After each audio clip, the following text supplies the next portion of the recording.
Hello, everyone. Hello. This is Volts for September 3rd, 2025.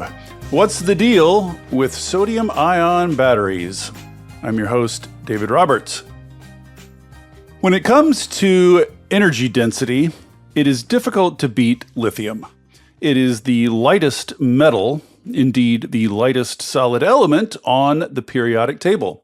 If you are going to build an electrochemical battery with an anode and a cathode that send ions back and forth, lithium is generally the way to pack the most ions into the least space. Of course, energy density isn't everything. There are many energy storage applications where other qualities, such as safety or cycle life, matter more. Nevertheless, lithium-ion, great on energy density and decent on everything else, has proven extraordinarily capable of fending off competitors. One alternative chemistry that has received a ton of attention and discussion recently is sodium-ion, which, as the name suggests, uses sodium ions rather than lithium ions to store energy. Sodium ions are larger, so they take up more space, so there is a loss of energy density. However, sodium is quite cheap and quite safe. When talk turns to batteries, people always think first of electric vehicles, but the folks at Peak Energy are betting that sodium-ion is going to get its foothold in the grid storage business, where size and weight matter less and other things matter more. They have developed a sodium-ion energy storage system and are in the process of selling it to their first customers, including independent power producers and utilities. I have been dying to explore sodium-ion batteries, so I am thrilled to have with me today Landon Mossburg, the founder and CEO of Peak Energy. We are going to talk all about the chemistry, the advantages and disadvantages, and what the future of the energy storage market looks like.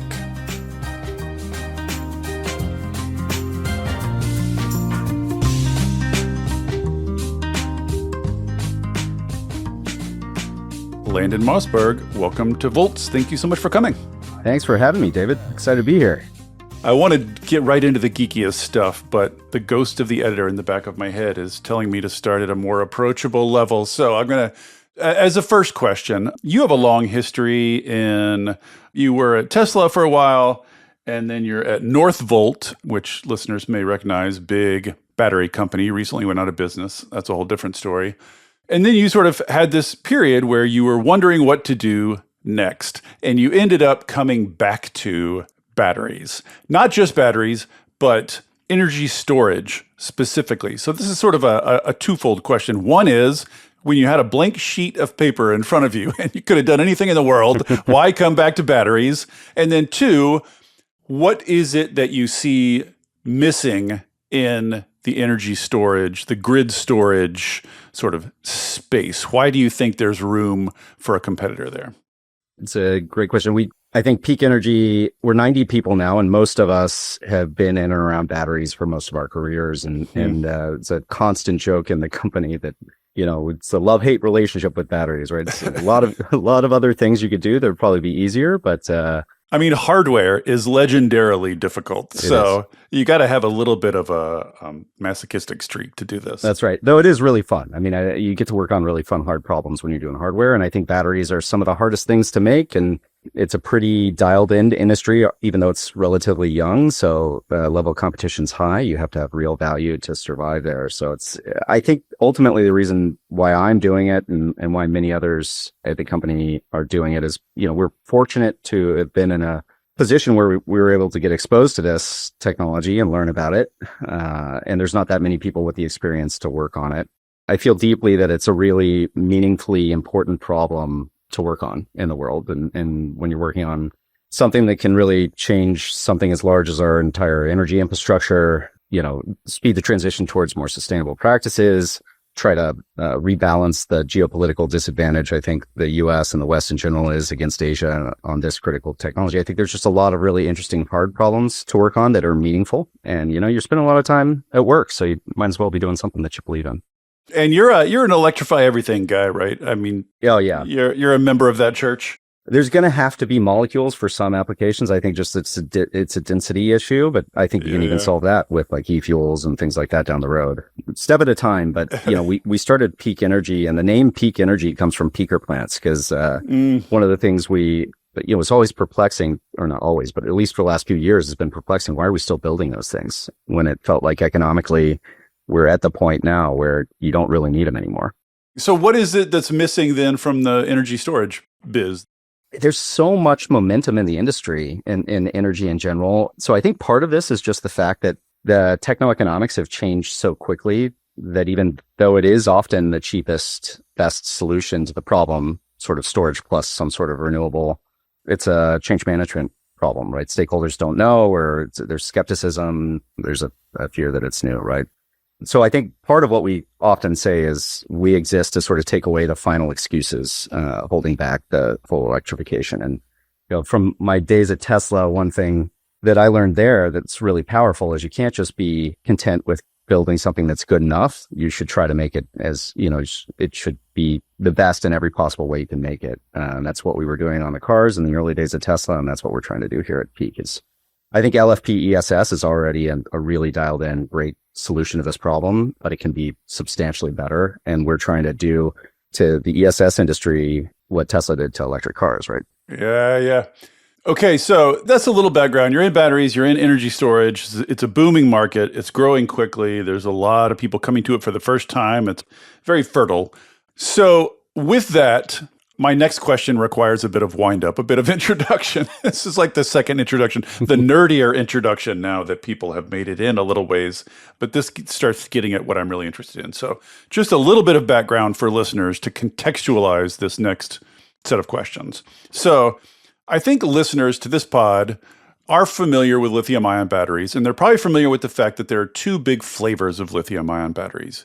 You have what are called layered oxides, which is the nickel and magnesium and cobalt. Those are the sort of high energy density in the original Teslas, et cetera. And then lately you've had coming along, booming, what's called lithium iron phosphate, LFP. I've done a couple of pods on LFP batteries. The trade-off there is you get a little less energy density, but it's a little cheaper and a little safer, basically. Mm-hmm. And LFP, as I think listeners to this pod are aware, are booming, especially in the energy storage business, where, as we said, energy density doesn't matter that much. What I think listeners may not be aware of, which I didn't really grok until I started reading about this recently, is that in sodium ion, there's the same split.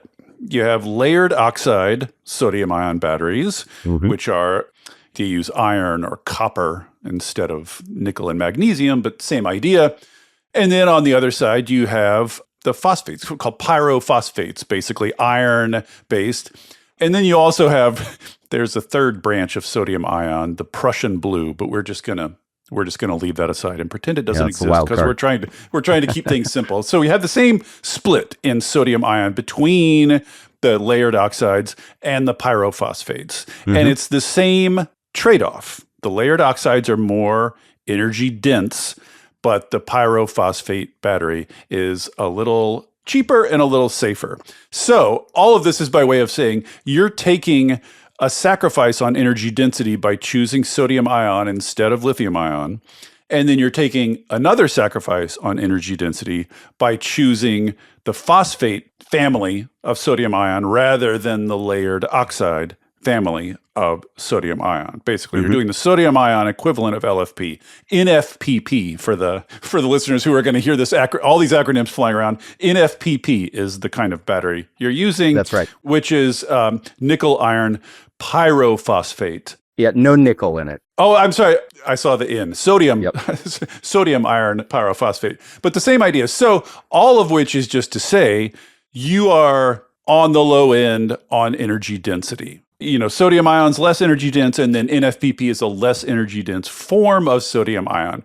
The idea here is that you are going to make that back up at the system level, right? Your cells, at the cell level, you're less energy dense, but you're going to make up value in other places. And according to you, come out ahead. So the way I'd like to structure this next bit is just going through those advantages that compensate for the lower energy density. And there are several. I've got a list here. We're going to go through them one by one. Let's start with operating costs, because I think that's probably That's the big one. the big one. So tell why the operating costs for your storage installations, your ESS, that's an energy storage system for the acronym challenged, why your ESS, sodium ion ESS, has lower operating costs than an equivalent, say, LFP ESS. So to put it in context and make this make sense, I think I'll give a quick overview about the system and why it's different from a traditional LFP system, and then it'll explain a bit the OpEx. So in a traditional like LFP-based ESS, you have usually about a shipping container-sized container filled with batteries. It's sealed on the outside, and then you have modules inside, usually in racks or sometimes purpose-built. And even with LFP, you're starting to get fairly high energy densities. Some of these, the newest ones, get up to like 9 megawatts in a container, 9 megawatt hours. And those, because you're pushing so much energy in and out of these things, they generate a ton of heat. Heat scales quadratically with energy density, and you have to manage that heat because LFP batteries like to be at room temperature, about 25 degrees Celsius, plus or minus maybe 2 degrees. It's really important that across your entire container, which has thousands of batteries in it, probably close to 10,000 batteries, maybe between 5 and 10,000 batteries. Each one of those batteries needs to be held pretty close to that 25 degrees C. A uniform temperature inside Exactly. the container. Basically. Otherwise, you have degradation at different rates, right? And then if you do that, then you can't use all the energy in the battery anymore. It can cause safety issues. So the way that this is accomplished today in most of the newer systems is with water cooling. So they literally pump water or some other cooling fluid through the system. There's heat exchangers, and then you have some sort of like pump and refrigeration system taking the heat out. And is it fair to say that the cooling is the primary operating cost for most of these facilities? It is. Yeah, it's the primary driver of auxiliary power, which actually, these systems can use a real decent, like a lot of power to just cool themselves. Right, to circulate the water. Right. Circulate the water, run the refrigerators to pull the heat out. And when you're putting these, like oftentimes in the markets that are biggest for ESS, especially in the US right now, they're hot markets. Yeah, deserts. Exactly. In the days you are making the most of your money, especially if you're in the merchant market, you're operating in the hottest days of the year. So you're running your system hardest and you're using more air conditioning, right? So your impact is even more there. And that's the aux power thing. That drives a ton of power consumption. And that power is usually, especially if you're on like some sort of net metering rate, you're paying the most for the power when you're using it in those situations. And then the cooling system is also relatively complicated to the rest of the systems inside. So it's the thing that breaks most often on most of these systems. So that's the biggest source of maintenance cost too, I'm guessing. Yeah, exactly. And it's the biggest source of safety issues as well. If you look at the publicly available data, it's pretty uncommon nowadays to see ESS fires, especially those that get out of control, happen from a cell, just randomly going into propagation. Usually what you see is there'll be like a leak in the cooling system, or a cell will vent and then that'll melt a cooling pipe and sprays water everywhere. That shorts the system, and then you get a full fire. So the cooling system is the biggest source of operating costs. It's the biggest source of maintenance, and it's the biggest source of failures and safety violations. Exactly. Yeah. So that's your first answer. Like, why are we better on OpEx? We save a substantial amount in auxiliary power usage because the system we've built, let me talk about the chemistry for a second. NFPP hard carbon. So it's NFPP as the cathode, hard carbon's the anode. And this chemistry is inherently more comfortable at higher temperatures. And we've done some stuff to tune it to really like being at higher temperatures and also handle like gassing issues and stuff like that. Is there a reason that an English major like me could understand why lithium is just tends to be hotter than this chemistry? Like, why doesn't it like to be as hot, basically? Yes. Yeah. Why is it more dangerous to get it hot? There's multiple degradation mechanisms in both sodium-ion batteries and in lithium-ion batteries. The nice thing about NFPP hard carbon is that it has the same degradation mechanisms as LFP, but it has less of them. So two specific ones that we don't have that LFP does have is graphite exfoliation, which is, we don't have graphite, we have hard carbon. It doesn't exfoliate the same way. That has a lot of other nice benefits, which we can talk about later. And then on the cathode side, we don't have nearly as much iron dissolution. Really, we can't even detect it. Iron dissolution just means you have your sort of iron in the cathode. Over time, it will dissolve into the electrolyte and you lose energy density that way. And sodium pyrophosphate, because that pyrophosphate part of it is different from just LFP, which is just regular phosphate. The crystal structure holds on to the iron better. So that's what, at least in theory, it looks like. And then our testing data bears that out. So that's less degradation. Yeah, this is all about degradation. Yeah, what about less thermal runaway if we're talking about talking about safety too? Primarily the benefit there, we think the biggest benefit in terms of just propagation and temperature right now is mostly due to the energy density penalty. So, you're like, you are safer at lower energy in all these chemistries. LFP, by the way, that's one of the reasons it's safer than layered oxides, because there's less energy in it. Right. So when you do propagate with an FPP, it propagates and burns like less hot, so it's easier to control the propagation. I see. So I think one thing that we've forgotten to mention that maybe is serving as context for all this is that your systems are passively cooled. Yeah, fully passively cooled, no moving parts. Maybe we should have led with that. They're cooled without any of those pumps and fans and et cetera, et cetera. That's right. Yeah, like the first system, which is being installed right now in Denver, it's a 3.5 megawatt hour, 4-hour system. So full scale. It's the largest sodium ion system outside of Asia. But what I'm really excited about is the first grid scale system deployed anywhere that's fully passive. So no moving parts at all in the entire system. The first passively cooled large scale battery installation in the world. In the world. Yeah, at least that we're aware of. And so no moving parts in the whole facility? Because I guess all the moving parts are just the cooling stuff, right? Everything else is just sitting there. Yep. Yeah. Resistive heating elements. I think other systems would some of them would use resistive heaters. Some of them would use the cooling loop actually to heat it up and things like that. But we just have like simple resistive heaters in there that are solid state, so no moving parts. So even if you're sitting out there in the desert heat, running full power, like discharging at the full rate, even then, airflow is enough to keep it cool? Yep. Yeah. So we're doing a ton of testing, a ton of simulation, and correlating those thermal models to the tests that we run. And we test in sort of the worst case scenarios that we can find using historical weather data. That's typically like Death Valley or Miami is actually pretty bad because it doesn't get cold at night. So you don't get that like cooling. I think a lot of the work that we've done over the past 2 years has really been how do we tune both the cell, but also especially the passive thermal system because it's still like the cell can tolerate up to 60 degrees Celsius, but you don't want to be up there all the time. So you really want to couple to the environment as much as you possibly can. Yeah. So you don't have field data yet per se. Like I mean, is there one of these passively cooled things running yet, or is it being built in Denver? So we have basically a tower that's been running for about a year under different thermal conditions. We're doing that in sort of temperature chamber environments. So it's not out in the outside because we want to be able to test it in a lot of different thermal conditions. But the first one that's going to be grid connected and fully deployed outside in the heat and in the cold is being built right now in Denver.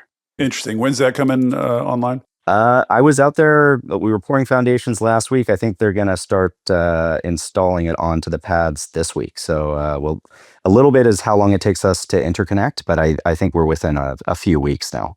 Oh, interesting. Oh, so really close. Yep. Okay, so just to underline this point, the big saving in operating costs relative to other ESS systems is you have no active cooling. And active cooling is most of the cost, most of the maintenance, also most of the breakdowns and most of the safety issues. So is that when you are sort of trying to sell these things, to a utility or whatever, do you say it's safer, it's less likely to catch on fire? And is that mostly from the lack of active cooling, or are there other in the chemistry itself?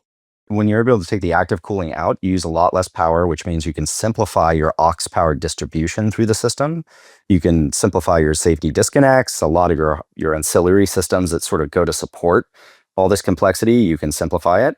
And that drives additional safety and complexity reduction because those are, just the more things you have in there, especially more active components and electrical components, the more things that can go wrong, right? So all of this stuff accrues to a safety advantage. It accrues to lower operating cost, and it accrues to higher reliability, which is like really important when you're thinking about, especially for data center applications, things like that.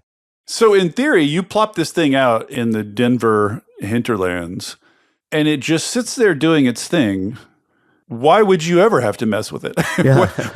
what would be the sources now of problems? Like, do you really anticipate just letting it sit there and not having to mess with it at all, or like what are the remaining reasons you might have to go do something to it? So you don't have to change filters, or you don't have to lubricate fans and pumps and things like Right. that. So the regular maintenance substantially less involved. There's some stuff you want to make sure that like the convection channels, which are designed to be very robust against critters building nests and stuff. But if you left it for 20 years, you probably get some stuff. Right.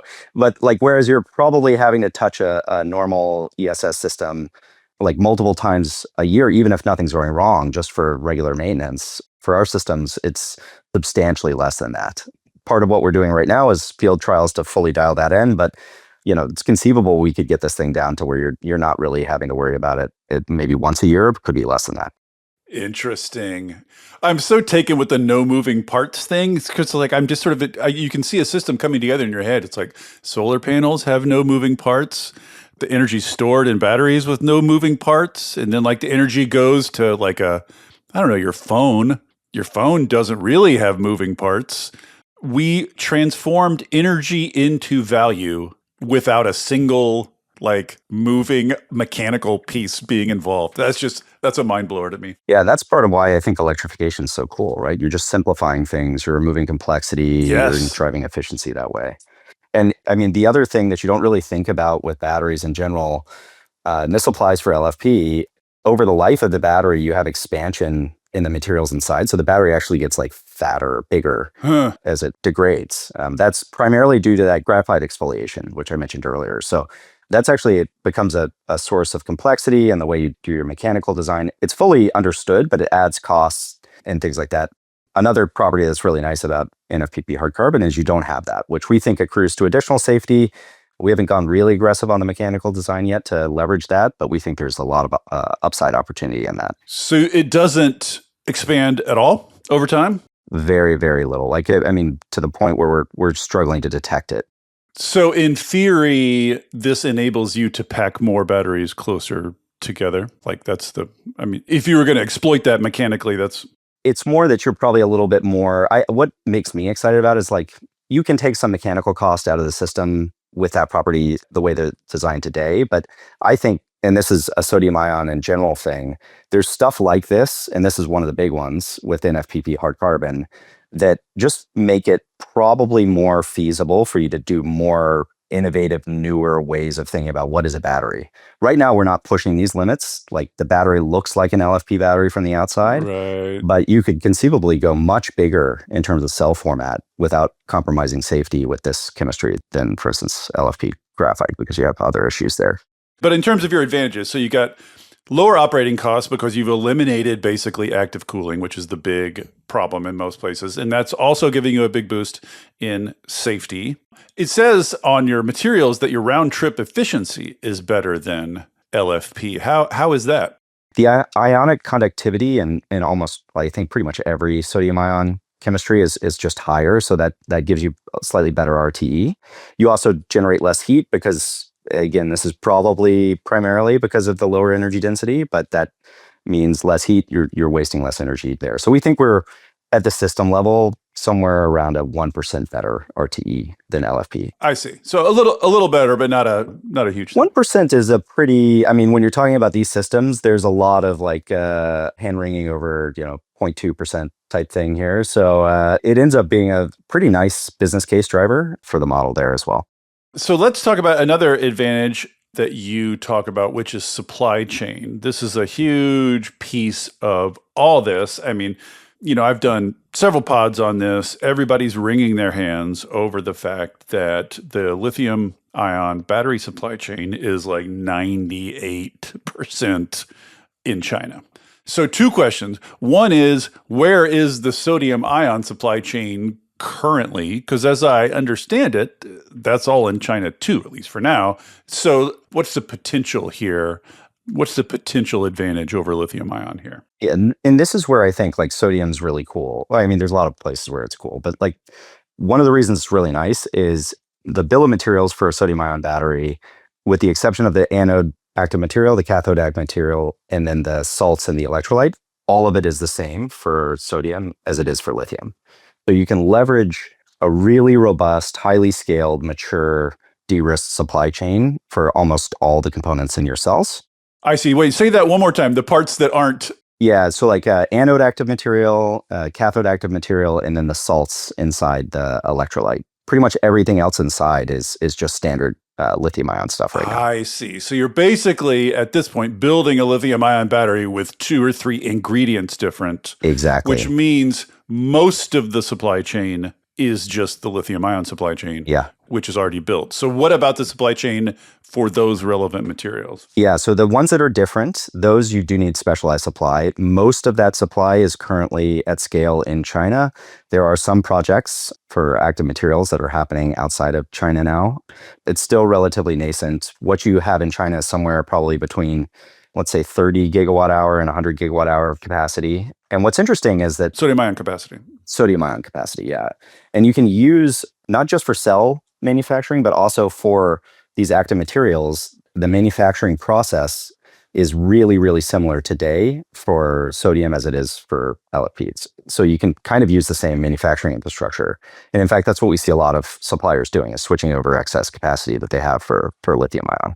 Oh, so if you have manufacturing facilities that are generating materials for LFP batteries, you can switch over and generate materials for sodium-ion batteries without a big renovation. Certainly on the cell manufacturing side, it's definitely happening there. On the materials, I think it's possible. You see people do that a little bit at the pilot scale or the lab scale. When they get to like real capacity, gigawatts of capacity, they typically will build dedicated infrastructure for active material, because just the way you size like reaction vessels and stuff like that will be slightly optimized depending on the chemistry you're making. As I understand it, part of your pitch, sort of as a company, is the possibility of an entirely domestic supply chain. Is that part of the pitch? Yeah, if you take, I mean, I guess if you take like a strategic view as like an economic planner, or like how is the US going to try to get back into this game, right, or any country, right? One way you could try to do this is you could try to go ahead at LFP and other chemistries where there's massive scale advantage, probably like $1 trillion of investment in capital in other countries behind this. People are trying to do that. I mean, they are trying to do that in the US. It's not something we like. I wouldn't say we shouldn't try to do it, but I think it's a hard fight. I think what I like about sodium ion is that you've got the goodness that means you can leverage most of that investment where you want to, but it's not as scaled on some of the critical components. And there's also some structural advantages in the US. For instance, the US has the world's largest proven reserves of trona, which is the material you mine for soda ash, which is like the lithium carbonate equivalent in sodium ion batteries. So we have like 92% of the world's natural reserves of that. But soda ash can also be made synthetically, so it's not bottlenecked. I think that's a really good property in energy in general if you don't have like geopolitical, geographic monopolies around these materials. So there's just a lot of goodness if you're thinking about how do we get into this game. Sodium ion lets you sort of bootstrap into it pretty quickly because you can leverage all of this scaled infrastructure and know-how around the manufacturing processes. But then there's not as much, especially processing capacity anywhere. So you're not as we're still early innings here. So the idea long-term would be to build manufacturing facilities in the US that are making the active cathode and anode materials, making the materials that you need that are bespoke to this battery. That's right. Yeah, and then even, as you push the cell designs further, the manufacturing process might change a bit too, which starts to erode scale advantage. Right now, it's very similar, almost the exact same manufacturing process, but like that, what I mentioned earlier with the swelling thing, like these types of things just mean it's a different animal, and maybe you can do something that's harder to do on lithium ion, and that sort of shakes the game up a little bit.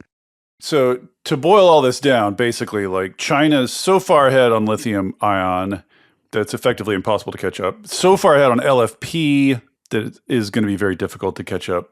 But they're ahead on sodium ion, but not so far ahead that it's out of the realm of possibility that we could catch up, that we could actually take this piece of have one piece of the pie that's ours. That's right. Yeah, show some leadership on a technology. I mean, and I think there is going to be there's dry coating and things like that for lithium ion that if you can cut those in, maybe they reset the game there. So, like I said, I think it's important that we're in this game kind of as a country. You want to have some of this infrastructure, the ability to operate it across all these technologies. But I think it's probably a better leveraged bet on something like sodium ion dollar for dollar versus lithium ion. And in terms of policy, it's funny, I've been listening to some podcasts with you, and they're only from last year, but some of it sounds like, different world. The world has changed a lot. So it's like we've uncovered a message from Ben Kenobi from centuries ago or whatever. So things are very different now. In 2024, you were sitting pretty, tons of IRA incentives for batteries, a friendly administration, et cetera, et cetera. IRA got nuked. There's this new regime, and part of it is trying to build up domestic manufacturing, which you would be well suited to. Mm-hmm. But at the same time, I just did a pod on these rules about foreign content, foreign. Yeah, the material assistance provisions and all that stuff. Right now, you're getting materials from overseas, right? Mm-hmm. Like you can't just conjure a manufacturing That's right. facilities out of nothing. So at least for now, you're having to pay those tariffs, right? So I guess it's just a long-winded way of asking, like, how does the recent Republican budget bill and all those changes in policy, how do those shake out for you? Yeah, the final version was certainly much better for the country than the House version that was originally going in. But it is a challenge.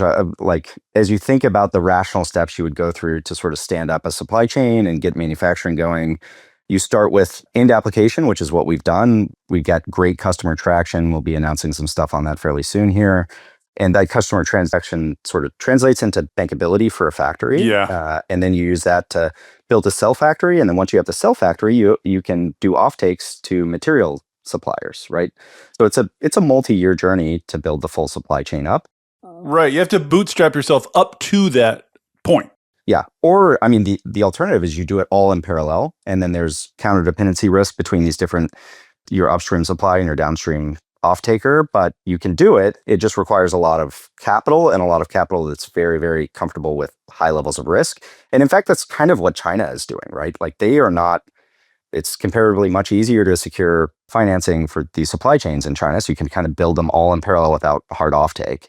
Or at least you could historically. I think that's starting to change a little bit now. But well, this gets to a question, because you say you want to compete with China in this area where no one has a big established lead yet. But I just kind of like when China decides it wants to do one of these things, as you say, it just does it. It does not have to wait to de-risk, blah, blah, blah. Like, it just does it. So, like, if China decides it wants to win on sodium ion, how are we going to compete? It's just going to decide, it can just decide to lose millions of dollars or billions of dollars building a bunch of factories without offtakes, as you said, and then figure it out later. Mm-hmm. How is the U.S. going to keep up with that, even if it tried? I think you're starting to see some fatigue in Chinese industrial policy that may indicate that, like, they're not going to stop doing it, but they're also focused on AI. They have to maintain the viability of their investments on solar, wind, and batteries, on lithium-ion batteries. So I think it's, never say never, but I think it's much less likely that they would do as an aggressive a push into a new cell chemistry as they did in prior ones, because they have such a strong incumbency advantage as well in terms of these things. So, and it's not like lithium-ion's a small market that they've exhausted yet either. It competes, right? So you have the innovators to limit a little bit here as well. Right. We see that when we talk to some of the bigger suppliers. They are working on sodium. They're interested, but generally they see it as like a supplementary technology. They don't see it as the thing that's sort of taking over part of the market. And we very much think right now this is the right technology for grid scale energy storage. There are some really promising stuff down the road on higher temperature LFP, for instance, that could be really interesting. And we're working on that too. We're not dogmatic about sodium. We want to pick the best technology for the application. Well, just to finish up on this question. So there's a bunch of changes in the Republican budget bill. One of them, which we did a whole podcast about foreign entities of concern, basically like big penalties on buying. You can't get any assistance. You get tariffed if you buy. And right now, you're stuck buying from foreign suppliers, That's as we right. said. So Yep. are you getting directly dinged by Oh yeah. this bill? Yeah. I mean, like the tariff load on the systems that we're shipping, even, like when we do everything besides the cell in the US, and we plan to do the cell eventually, but right now we're doing everything besides the cell, and the tariff load is massive. Like it's really, really heavy. And yeah, I think it's actually like a counter to the stated aims of the policy here to encourage domestic manufacturing, because you would want to be able to like leverage these scaled component supply chains to sort of crawl back the vertical integration chain, but the tariffs just make it harder. Well, we should say the idea that it's designed to boost domestic manufacturing is sort of a post hoc retrofit of a reason no one knows the reason. That it makes no sense. So everybody's sort of like a detective here, like, would it make sense to do for this reason? Well, no, that doesn't make any sense either. So it doesn't make any sense as a way of boosting domestic manufacturing, but it doesn't make any sense on any other metric either. Okay, so that is hurting you. Presumably, that's going to slow you down a little bit. The other advantage I was going to talk about is how well sodium ion fits into the lithium ion manufacturing process. But we've already kind of touched on that. Basically, like if I'm a factory making lithium ion materials, could I just start making sodium ion materials? I mean, how much of the manufacturing process could just be kind of flip a switch versus doing more retrofit? If you're doing prismatic stacked jelly roll cells, you can pretty much change your line over. You have to clean, but then you can kind of change it over. It's a recipe change. Interesting. If you're talking about active material production, this is not where I'm an expert, but my understanding is that actually you can either use some of the processes that are used for layered oxide chemistries in lithium world, or the way that LFP is manufactured. Both will work. Again, I think like reaction vessel sizing and stuff like this, you probably would want to tune that for the chemistry that you're building. But at least in theory, what I've heard is that the processes are materially similar. So this is an advantage in that in terms of alternative chemistries, this is sort of like, from a manufacturing point of view, the shortest step away from the existing regime. So a lot of stuff could just be switched to do this without starting over from a blank sheet of paper. That's right. And it also has like similar advantages in terms of application space, because the way that the cell operates, the way that it degrades, that the electrochemistry mechanism of operations is materially the same as lithium ion. And so there's a lot less unknown unknowns, and it's easier to get comfortable with how it's going to perform long term. So people who are using lithium ion batteries in their applications will be comfortable with this, more comfortable than they would be like jumping to a flow battery or... Yeah, for sure. Like a flow battery to an operator, it's different complexity, right? I'm not an expert on flow batteries, but this is a small step, basically. Exactly. But even if you compare to like a sulfur, like a lithium sulfur battery, right? That's a very different mechanism of operation inside, and like these are kind of boring in all the best possible ways, I think is what's nice. Right. Okay, and the final one on the list here is recoverability and recyclability. Just talk through that a little bit. I know the lithium-ion recycling business is just getting cranked up. Is there any reason to think that these sodium-ion batteries that you're making will be easier to recover and recycle, or more recyclable, or is there any difference on that metric? Well, there's a safety angle to this, because if you're trying to decommission any pack, you have to like safely disassemble it, and propagation's an issue there and all of this stuff. So it should be easier, like safer, which will go to cost to decommission these things. Already we have substantially less explosive gas generation when the cells do thermally run away. We've got 50% less hydrogen than an LFP cell. But we think we can get it down to under 5% total volume, which is probably not ignitable in regular atmosphere. So eliminate thermal runaway. Or at least eliminate explosive gas generation. You could potentially still thermally run away, but the real challenge for putting these systems like inside, for instance, is you don't want to collect explosive gas in any sort of confined space, because that's super dangerous. But that said, like easier to decommission. On the flip side, what's inside these batteries is dirt cheap. We don't have any copper. It's aluminum on both sides to the current collector. There's no expensive transition metals in the cathode. So economically, Yeah, that's true. As I think about it, there's really nothing in there that is particularly salt, worth iron, going aluminum. after. Yeah, exactly. Phosphorus. So that's interesting. So would you just throw them away then? Because those materials aren't particularly I toxic. think you'd probably still recycle them. It's going to be a question of how economically attractive it is to, you might have to pay to deal with them at end of life. And LFP has this problem as well. Like, it's expensive to recover a lithium and it's hard to recover all of it. And in an LFP cell, besides the lithium, you have some copper on the current collector, but there's nothing else expensive in that battery at all. So everybody kind of has this problem. Where we are advantaged is, and this goes to some of the OpEx savings too. Not only are we more comfortable at high temperatures, we also degrade less. So the cell lasts longer. It's much more cyclable. So one of these things is just going to sit and operate longer than an LFP would, just naturally. Yeah. How much, like, what's the delta? Hey there, everybody. Don't worry, I'm not going to tell you about a new mattress or push a credit card on you. This isn't an ad. There are no ads on Volts. It is supported entirely by listeners like you. If you'll indulge me for a second, I'd like to ask for your support. I started Volts because we're all surrounded by depressing news about climate change and misinformation about clean energy, and it's never been more important to share the stories of the real people on the ground doing the real work of transition, and all the ingenuity and courage and public spirit they are bringing to it.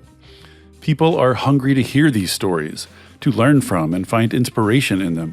I've heard from people who change majors or careers after hearing episodes of Volts, people using it in classrooms and community groups, even state legislators who have passed bills inspired by specific episodes. Sharing these stories matters. It makes a difference. If you have found value in it and want to help me continue doing it, I hope you will join the community of paid subscribers at volts.wtf. It's about the cost of a cup of coffee a month. If you don't like subscriptions, you can make a one-time contribution, leave a review on Apple or Spotify, or just tell a friend about Volts. I am grateful for any and all support. If you're already a paid subscriber, thank you. And now, back to the show. So one of these things is just going to sit and operate longer than an LFP would, just naturally. Yeah. How much, like, what's the delta? We see life going well over 15,000 cycles into the 20-ish thousand cycle range. Compared to what for? Well, it's like about 10-ish for LFP. Depends on the LFP you're talking about, but 8 to 12 is generally what you see. There are some specialty chemistry variants of LFP that are now getting up into the 15 realm. But that, again, that's at a lower temperature than when I say 15 to 20,000 cycles, I'm talking about 45 degrees Celsius average temperature. So in the ballpark of double. You could achieve double for sure. A lifespan that's twice as long is not, that's not a small thing. Yeah, and you have two mechanisms for degradation. You have calendar aging, and then you have cycling-derived aging, and sort of both of these interact. Again, because the chemistry is so stable, it doesn't have any of that mechanical, really very little sort of swelling.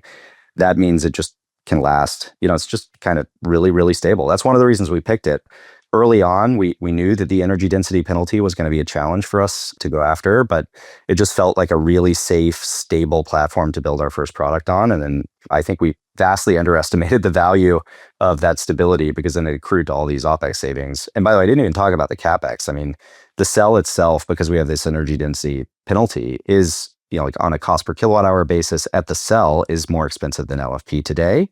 Ultimately, the energy density penalty is a materials penalty. You need more stuff Material to intensity. Get the same. Yeah. Yeah, right. Exactly. Even though your materials are very, very cheap, you need more of them for the same amount of energy. Right.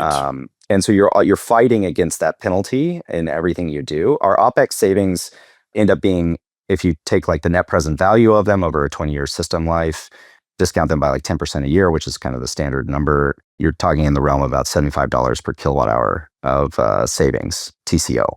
So just to clarify that, even though you need more material for the same energy output, the material itself is so much cheaper that your materials costs end up cheaper regardless. Well, no, actually, I went off on a tangent there talking about OpEx benefits. So those were the sort of totaling up the OpEx benefits we talked about earlier. It gets you to $75 per kilowatt hour.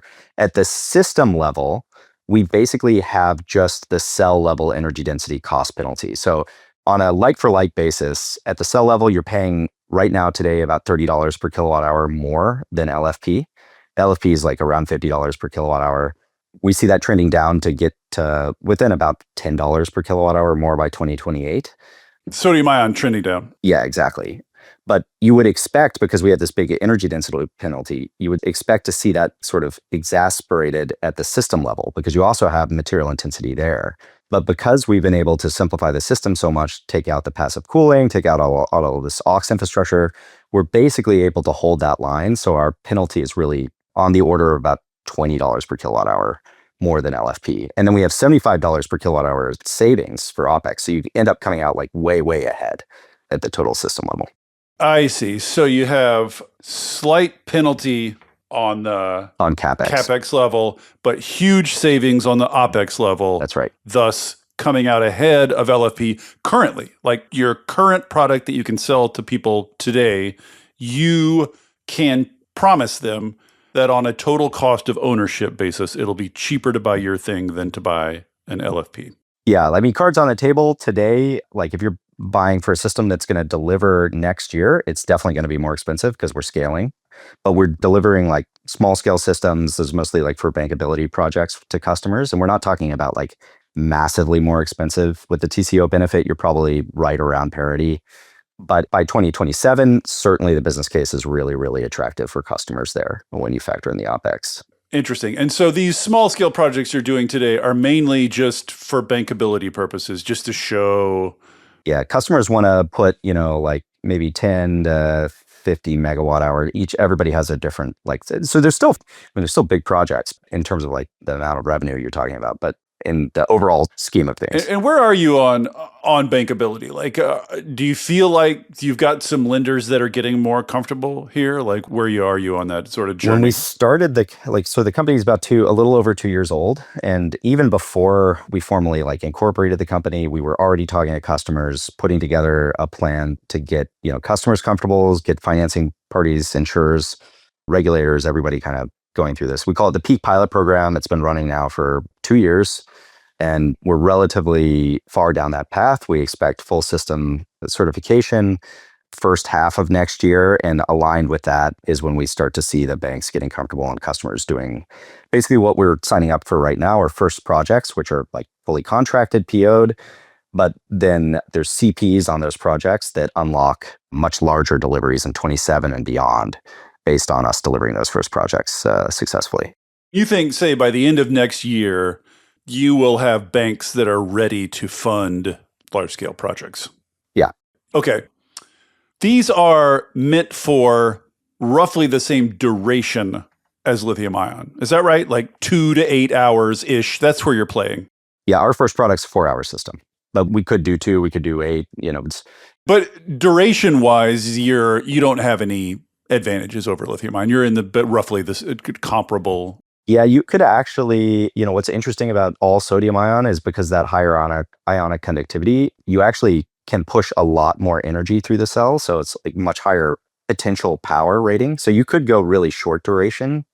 We're not playing there because it's not the market that we're going after to start, but conceivably you would be even better, for some of those applications. Oh, so like short duration that requires big bursts of power. Exactly. That kind of thing. But there's no we shouldn't anticipate any sort of breakthroughs that get you to whatever 40 hours or longer. You're going to be in the short term. I think 12 hours is probably even LFP is starting to push into those realms. So I think anywhere LFP is going to push, we can push a little bit further because our total TCO case is better. But yeah, I think you're going to anything bigger than diurnal is going to be tough for these technologies just because, the scaling. And when you say in your materials, you say Peak is an end-to-end solution that is vertically integrated. What does that mean? What's the significance of that? Yeah. So one of the things that really makes the company special is that we are fully dedicated for ESS. We're not coming at this problem as a battery company that's first thinking about cars and then trying to figure out how do I make this into an ESS product, right. Or the other side of it, just purely a system integrator and not knowing much about the cell side. So we bring together a deep, really skilled team of cell engineers with one of the best engineering teams in the world, I think, on the system side. And we also have some really good experience on the project development side. So we can see into the projects, what makes these things expensive to operate and install and all of that stuff. And so we take like a full sort of value chain view of this thing and try to pick the best solution with the full scope of the thing that we're building in mind. And I think that's incredibly important because the way the industry has evolved over the past 5 years, 5 years ago, you had like these projects, probably 80% of the cost was just the DC block, mostly just the battery, right? But the cost of batteries has fallen so much that now that portion of the cost is probably like less than a third. And the remainder is relatively evenly split between operating costs, discounted, the NPV of operating costs, and installation and commissioning. And while the battery cost has fallen so much, those two cost buckets really haven't changed very much. So I think most of the opportunity, the low-hanging fruit's actually in those things. And that's where we're focusing most of our work. Well, there's vertically integrated and then there's vertically integrated. You're making cells, packs, systems, everything from the cell up, but there's also from the cell down. It's one of the things people complain about in lithium ion is there's the digging up of the minerals. That's one stage. Then there's the processing of the raw minerals into sort of like anode or cathode ready materials. That is like 99% done in China. So how low on the supply chain do you want to go? Or do you want to be digging up minerals? Do you want to be doing the processing, the making of your own anode and cathode materials? How far down do you want to go? I think we'd prefer to work with partners on that stuff. If we will do it if we need to, but it's a different kind of company when you're doing kind of like that type of manufacturing, that type of materials research. Yeah. It's pretty dirty. It's pretty nasty. Yeah. And it's like stuff. Process industry is just really like it's different and it's hard in its own interesting ways. And it's fascinating, but it's not really that congruent in terms of skill set with the type of engineering that we think we're really great at. So I would say where we want to start is really on the cell. And then we want to end at thinking about how do we deliver these things in the most efficient, best possible way to a project and actually ship electrons. How small could you go? Is there any thought of doing residential batteries or smaller like community installations? Like are there any physical reason you couldn't scale all the way down to the household level? No, I mean, you do have the energy density penalty, but like because you were able to depopulate a lot of these supporting systems, you get a lot of that density back at the system level. Like, do you get the cooling? Do you get the elimination of cooling at that small size too? You would, but a lot of resi systems are actually not actively cooled already. And what they do is they just derate. So like if it gets too hot in your garage, the battery will just discharge much slower, charge much slower, or not at all, right? So there are some dynamics there, but we actually think like the safety benefit of the chemistry, especially if we can get this no explosive gas thing working, is super attractive. It could potentially unlock things like you don't need to have a firewall on your garage, which is a current requirement with code and stuff like that. So interesting. So that's out there somewhere on the horizon. Yeah, it's just a focus thing. We want to get the first market really, really dialed in. And C&I as well is really interesting because if you think about like, especially a C&I customer. That's commercial and industrial for the... Yeah, right. Commercial, your business is not managing these things, right? So you kind of want them there and you don't want to have to deal with them and think about them. Yes. So we think the reliability and lower maintenance is going to be like a real killer feature there. The set it and forget it aspect of it is, I think, going to be big. Exactly. Most people who are going to install batteries don't want to mess with them, right? Yeah, I mean, in general, and that's what, like, when I went into batteries first, I thought, how these things really boring. It turns out they're like extremely complicated and hard to manage. But if you're really good at designing something great for this space, I think one hallmark of that design is that it's going to be a set it and forget it type solution. So tell me about this factory you're building. What's it making? Where is it? And how far along is it? Right now, we're doing systems in Burlingame, 5 minutes from SFO. That's where I am right now. Think of it as like a pilot manufacturing line for systems. So we build modules and we integrate them into the full system here. In Denver, we have a cell lab. So we have a lab scale capability to make cells, and we work with partners to do full-size cells right now. We are in the process of scaling up our system capability to deliver on these several, like tens of, probably pushing up to about 100 megawatt hour of that's expanding the California factory or building we'll probably put a little extra capacity in here and then also build a dedicated facility somewhere else that should be able to deliver several gigawatt hours per year by 2027, because that's what we have to get to sort of deliver on the commitments we've made. And then as quickly as we can, think like in 27, probably more into 28, that's when we plan to start cell production.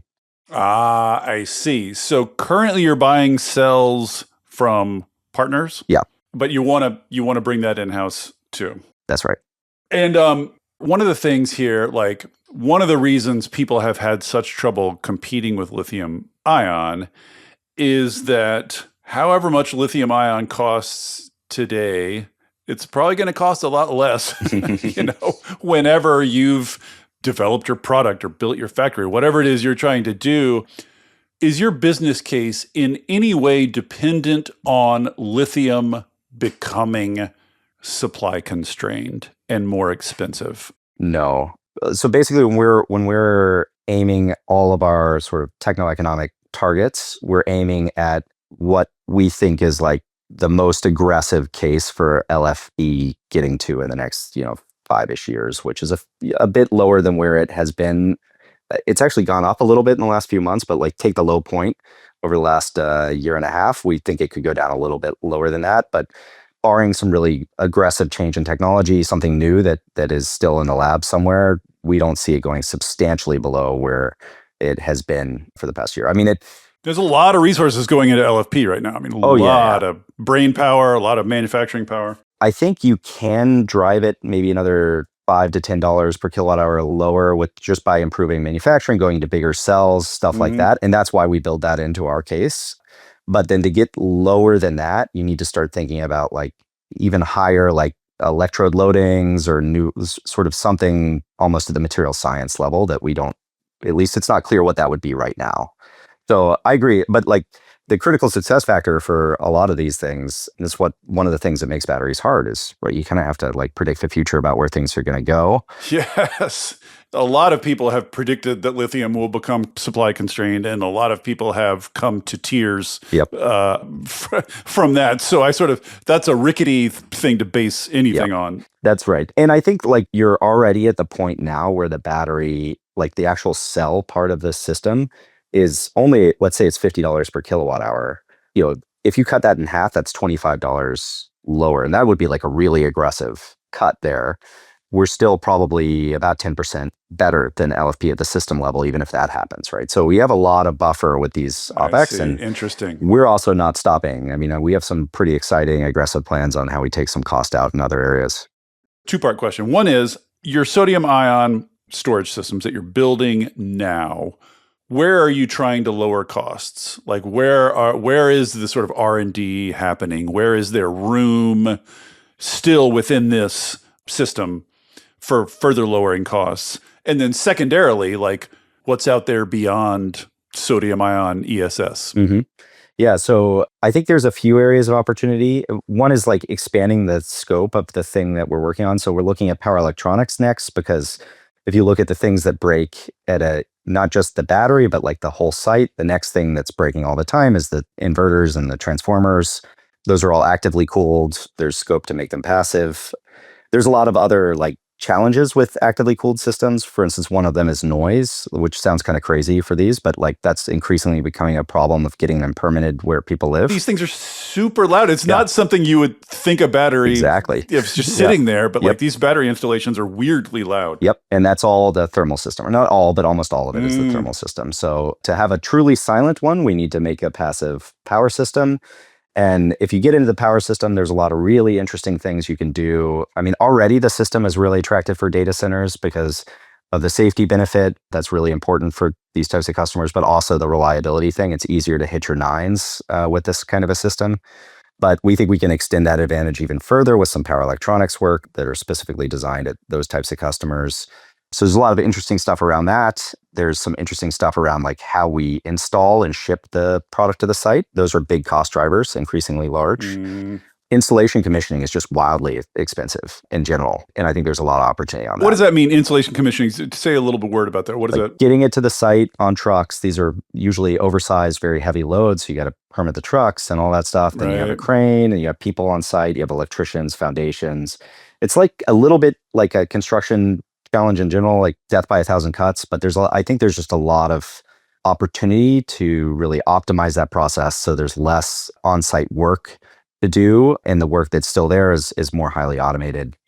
So that's another area. And then on the cell side, we're continuing to push the energy density. We're going to see like, double-digit percentage increases in energy density for the next few years at least.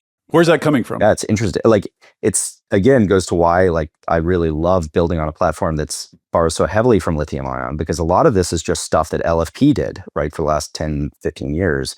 You got a lot of like morphology improvements on the active material, so particle size distribution. There's purity that material suppliers are working on. There's some doping that's really interesting to bring the voltage up. These are all like the really low risk things. And then there's some fairly exciting, more higher, let's say, more aggressive swings that are in the lab. Dry coating, I think, is a really interesting thing for this technology. There's some reasons that I won't get into because I can't speak as intelligently as I should to them, but reasons that our cell engineering team is really excited about dry coating for sodium ion specifically.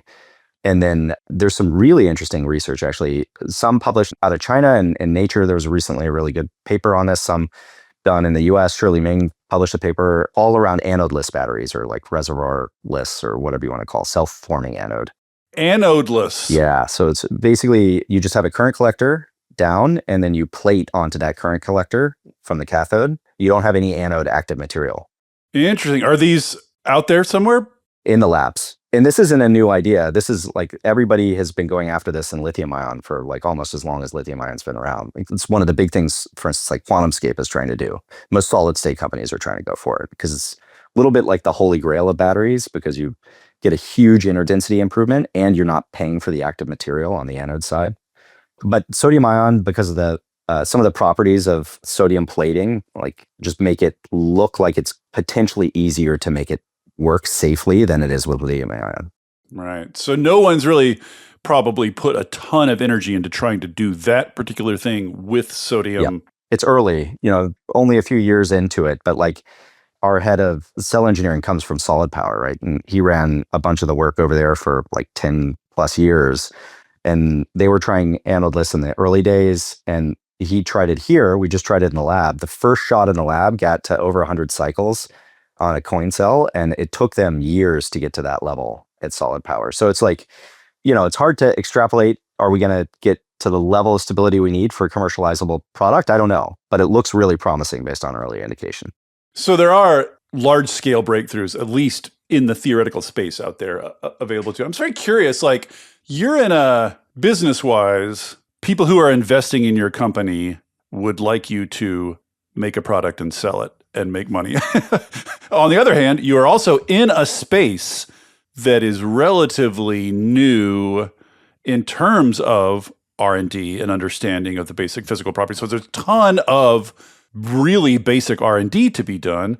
I'm sort of curious how you think about splitting your efforts and resources between those. I mean, I'm sure this is something you lose sleep over, but like, how do you think about how much attention to give one versus the other? Yeah, it's a constant push-pull. But I think when we started Peak, we knew we didn't want to do an R&D company that was going to be in the lab for 10 years. One of my co-founders, Cam, was at Innovix from the very start to when they went public, and they were in the lab for 10 plus years. And like, it's fun and like ups and downs and hard in different ways, but we just didn't want to build a company that stays in the lab that long and maybe never gets out. I will tell you, I'm constantly getting pitches from like, hey, blah, blah, blah started a company. He's been working on this since 1973. And he's finally starting a company. I'm just like, God, imagine working on something for that long. And then like the discipline, the market could just crush you, I know, it's after so all hard. that. And the whole industry is built on the backs of like professors and entrepreneurs who did that stuff. So like, tons of respect. Totally. It's not the thing we wanted to do. We wanted to like, we were really motivated by making an impact here. We saw urgency to get this out there. So the way I think about it is, we need to do core R&D for our future, and we need to always be pushing ourselves to be better than what we think the best possible thing could be in a few years. But the way you earn the right to do really fundamental, like aggressive research on hard things that are probably pretty expensive to go figure out is you have to get scale. And so we intentionally picked technologies that we thought would get us to market as fast as possible with a really great solution that was awesome, but probably not as good as it's ever going to be, because there's a lot of like white space to continue to improve it. Yeah. Is there any kind of like consortium or any like, are there other companies involved in sodium ion who want to go in and do some of this basic R&D maybe in a cooperative way? Yeah, there's I mean, we're working with a lot of them. Actually, right down the street from us is another company called Mana. It's a small team, but really, really great. They're doing some really interesting stuff on electrolytes. Another company called Unigrid, spun out of Shirley Ming's lab. They're more, I think, focused on higher energy density applications, but they're a great team. So it's a small, but I think pretty effective community of folks working on this here in the States. And then in China, there's like a huge ecosystem that's growing that you I'm can sort of sure. work with. Sure. And some stuff as well in Korea and Japan, some stuff in Europe as well. So do you think at the cell level, I mean, obviously there's tons of efficiencies to wring out of the balance of system costs. As you're saying, there's, modularization and figuring out construction and all basic business stuff. But at the cell level, at the sort of like chemistry level, is there any prospect of sodium ion catching up with LFP or other lithium ion chemistries in terms of energy density? Like, is there headroom on energy density, or are there fundamental physical limits out there somewhere? I mean, if you got an anodeless cell working, you're certainly, especially with a layered oxide cathode, you probably get more energy density. I would be very surprised if you don't, at a really attractive cost. So I think that's like a incredibly attractive cell for potentially like for cars and things like that. And that could get you the energy density of lithium ion with the safety and OpEx benefits of sodium ion. Probably not. Theoretically. No, I think that cell would be more just like it would be basically like a slightly higher energy density than LFP, but much less cost. But similar safety profile, probably similar cyclability and stuff like that. If you're increasing the energy density, I guess you are thereby losing some of your safety benefits. Exactly. So it's always that trade-off, right? And I think that's why it's really important to be very application focused when you're trying to decide what you're going to build on, because at least we haven't found a cell yet that like is the perfect cell for all things. So usually you're and there's so many knobs you can twist, right? So finding the right combination of things that you want to optimize for is incredibly important. And that's also why I think like what we're trying to do in the ecosystem of different folks working on this is be a path to market at decent scale or even large scale for many of these more fundamental research companies, because they need offtake. Yeah. By way of wrapping up then, let's have some fun and just project out to, say, 2030. If everything goes well, and according to plan, how do you see the supply chain and the ecosystem and the products? Like, what does the sodium ion market look like in 2030 if things go well? I think the thing that I can be most confident about is by 2030, we're going to stop seeing this like trend towards just trying to cram more energy density into ESS and much more focus on OpEx and installation commissioning cost. That's not sodium ion specific, but I think it's the thing I can say with the most confidence just based on what I've seen so far. Oh, this raises a question I meant to ask earlier, which is totally out of place here, but I don't want to forget it, which is the passive cooling.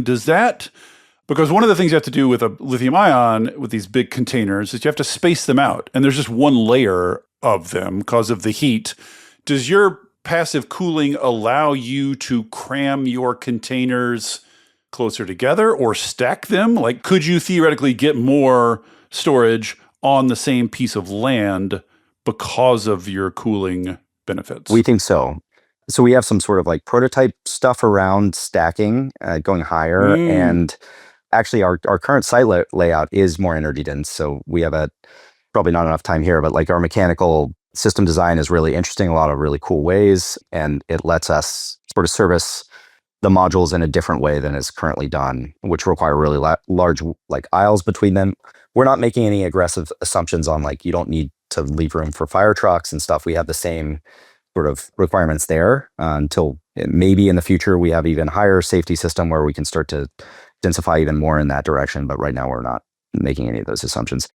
Because theoretically you could make up some of your energy density back at the land level, at the sort of system level. I think the primary opportunity there is one that we've already done, which is like taking out, like the thermal management systems are pretty volumetrically large, right? They take up a lot of space. So we've captured a lot of that back. And then we also think it's going to be much cheaper and easier for us to stack vertically. But that still actually drives a decent amount of cost, even for us, because you need to pass like seismic ratings for earthquakes. So you have to add a ton of structure. These things are not light. So we aren't going after that yet. It's on the roadmap, but we don't actually see the addressable market being that huge for site level energy density being the major buying factor for most projects. Usually either land is really, really constrained and expensive, which is a small minority of projects, or it's like the marginal cost of a little bit more land is almost zero, which is still the majority, we think. Yeah. Interesting. Anyway, I interrupted you. You're describing 2030. So, okay, systems, I think we'll be seeing much more passive, much more focus on like OpEx and installation commissioning optimization. Sodium ion in general, I think you're going to continue to see improvements in energy density for NFPP hard carbon and the layered oxides. But to be honest, like layered oxides, the way they're currently constituted, especially the ones happening in China, there's some interesting stuff here in the States that I know some of the companies I mentioned earlier are working on. So I'll exclude that from this comment, but the layered oxides I see mostly talked about in Asia right now. I don't really, unless you really unlock one of these, like an analyst battery or something that really pushes it beyond, it's still hard to see how that gets like really cost competitive against LFP. There are some like cold weather charging benefits and stuff that I think you'll still see them used in niches, but I'm pretty bullish on the chemistry we're choosing. And I think that's going to become increasingly the dominant chemistry in any place where you're not space constrained. Well, I feel like, and tell me if you think this is wrong, but I feel like sort of at the macro level, in the battery space, looking back like 5 to 10 years, I feel like people really rated energy density very, very highly. Yeah, I saw this firsthand at Tesla, right? Like in the beginning. To the point of obsession. Yeah. This was kind of... It intuitively makes sense, right? Because when you start working on these, there's such a virtuous cycle with increasing energy density. It reduces the cost of the cell and then at the pack level as well. But with LFP, the same thing happened, right? Like there was a debate even as recently as 2018 or something about whether... Right, they got written off. Like LFP were sort of like, everyone's like, they kind of got written off early because of energy density. Exactly. Even though the cell was more expensive for like high nickel, you're like, well, you're going to pay less at the system level because you have less stuff you need. The material intensity is less. But that actually didn't end up panning out because, as you know, like you went to larger cells on LFP, that was easier to do, and you got much more back by optimizing at the system level, leveraging the higher safety, the better life like of LFP than you did. Right. So that move from layered oxide to LFP in the lithium ion space, people predicted that it wouldn't work, and then it turned out it did work because it turns out in practice, energy density is just one thing among many, and you can make it up in other places. So you're basically just extending that logic. Exactly. More or less. You're basically just saying that's going to continue. Like energy density is going to continue to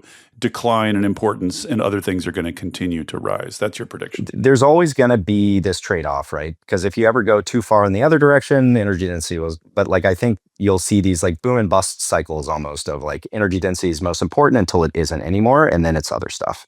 And I think that's where we are right now. Got it. So you think are going to establish a foothold in the ESS market and grow. Do you have any ballpark predictions for how much of the stationary storage market that you think sodium ion is eventually going to eat up? Like LFP has gotten a lot farther than people said it would. So there's reason for optimism. I think it's just limited by scale. Like right now, if I look, there's probably some stuff like if you need really high energy density at the container level, you're not going to pick sodium for that, but there's very few projects that care about that. And we can probably address it by stacking, right? If you have vertical height. But other than that, I think it's like the business case for doing this, and it's like, these are pure economic assets, right? They should generate a return for you. There's no, branding or anything like that that really should matter. I don't see a reason, at least with current other solutions. Now, if we got like an LFP version of this with some high temp LFP variant, and that again, that's an interesting thing. It's really hard. There's other things, but we're working on it too, and that could change the game. But are you also doing LFP research? Oh, yeah. I mean, we're not. We certainly have a lot of tech and IP around sodium ion, but we're an energy storage company, right? We pick the best tool for the job, and right now we think that's NFPP hard carbon. Final question, and maybe this isn't your company, but it's just sodium ion in general. One of the things I think people are trying to wrap their heads around is, lithium ion has gotten on this enormously amazing cost curve. faster even than solar power, which was sort of like the fastest cost curve we were previously aware of. And the question, I guess, is sodium ion going to get on that kind of cost curve? On the one hand, it kind of already is, because as you say, a lot of the pieces are the same. A lot of the battery is the same. So in a sense, it's already benefited from that cost curve. But the other parts, the remainder, the different bits, as you say, are newish, and there's a lot of blank space there. So should we anticipate a similar type of cost curve with sodium ion? And we already see that. I mean, our quotes from suppliers sort of bear that out, both at the materials level and at the cell level. We're seeing very material, high teens, in the 20% decrease in price year over year, or at least for the next couple of years out. Yeah. Oh yeah. It was bigger last year too. I mean, it's been falling really, really quickly. Because there's so much low hanging fruit. And that's kind of what's happening with LFP, right? It's had periods where it's sort of fallen precipitously because there's been some unlock, and then it sort of asymptotically approaches some limit, and then it falls again. And so I think we're going to see, as LFP matures and lithium ion is fairly mature now, you're seeing longer plateaus possible between the next big cut. For sodium ion, I think it's going to see much more rapid advancement, just because there's just so much stuff you can do to continue to optimize for the application. Part of the thing, we're using most of the same constituent bill of material stuff besides the active material, but there's no reason you have to. There's probably some optimization, and certainly there is. Right. Yeah. So in a sense, just plugging your new active materials into existing lithium ion architecture is a sort of just opportunistic. It's just a way of getting there fast, getting going. But you think over time, those things could be tweaked and optimized to the chemistry in a way that gets you more system benefits. Yeah, for instance, the separator right now, you're probably using a ceramic coated separator in a LFP world. That might be overkill for some of these because the energy density is lower. And so you could maybe do cellulose or something that's cheaper. And so that's just one example, but there's lots of examples like that where you're using something from the lithium world and it works really well and it's pretty cheap, but you might be able to push it even harder if you go to a purpose design thing.